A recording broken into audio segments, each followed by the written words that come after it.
Hello everybody and welcome to episode 3 of Sketch Series here. Luke here. Today I'm going to be working on, first I want to show you this. This is just Earthworm Jim, but today I'm going to be working on Blasto. He's another Sega Genesis character. He was difficult. Actually, I think he was PlayStation, to be honest. And I am using a reference. I have my computer up, so I have a little picture of him up. Because it's been so long since I've seen him. But you can see me sketching it out. And when I sketch, remember, I just like to do rough shapes. I do a bunch of blobs and a bunch of shapes like that and try to just think of a cool position, something that's a little bit animated. What I've liked about doing all these animated, uh, kind of like 90s cartoons is that they all have very cool, very over the top style, and I really enjoy drawing them. They're very fun, very relaxing, and I can really play with them and not feel like I'm going to mess them up or anything.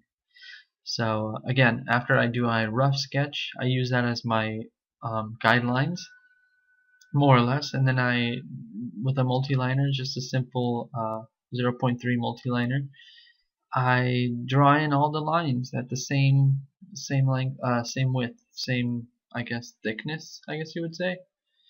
And then I go back later with my Pentel pocket brush and just add some thickness and really draw some shadows and draw some stuff in. So you can see here I'm just working on all the details, making sure I got everything I need to. Not worrying about it too much. He's kind of a chubby main character, and if you've ever played the game Blasto for PlayStation, it's actually very funny. It's got one of my favorite openings in all of gaming history because of how funny it is. If you notice there I'm pointing at something, it's because I didn't let enough time pass between when I erased it, so it's kind of smudged a little bit, which you can see there. But I don't think it'll show once I put the markers on and this little black ink.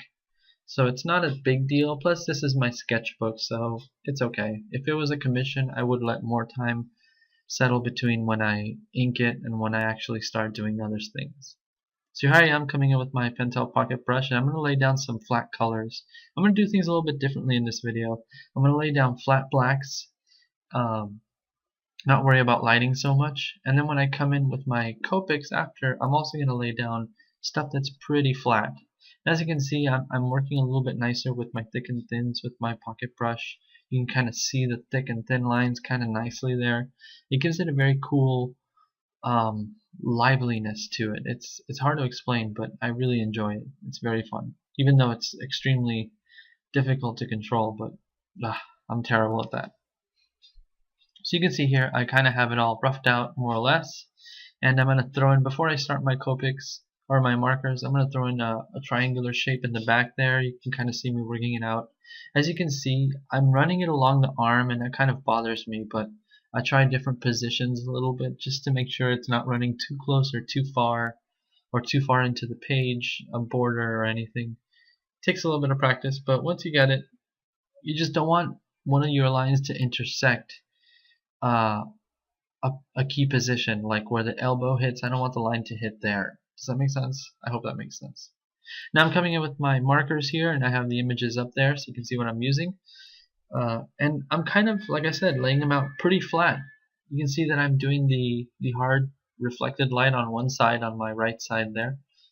But overall it's pretty flat. I mean, I'm not concerned too much with brightness and darkness and all that stuff. And you'll see why after, but basically I'm going to come in and throw some flat colors pretty much over the whole thing.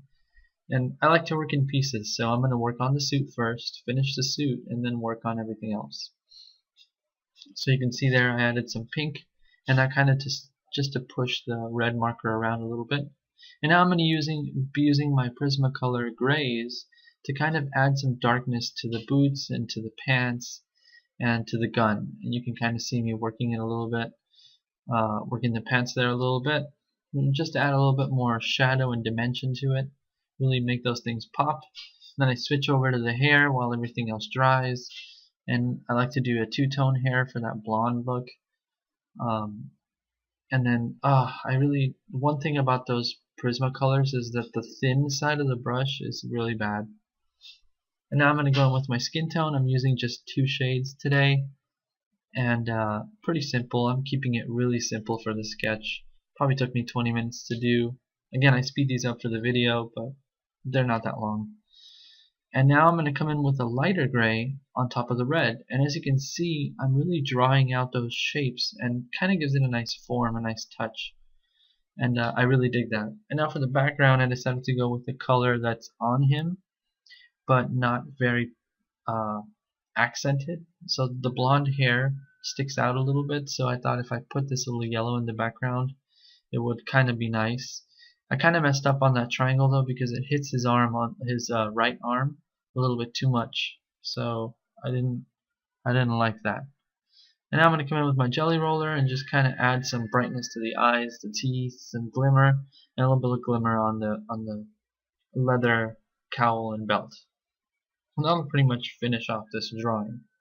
Pretty straightforward, but I enjoyed it. So here's the final piece. You can kind of see the jelly roller worked kind of nicely on top of the black flats. And I got a pretty good shape. I hope you enjoyed it, and I'll see you guys next time. Thanks for watching.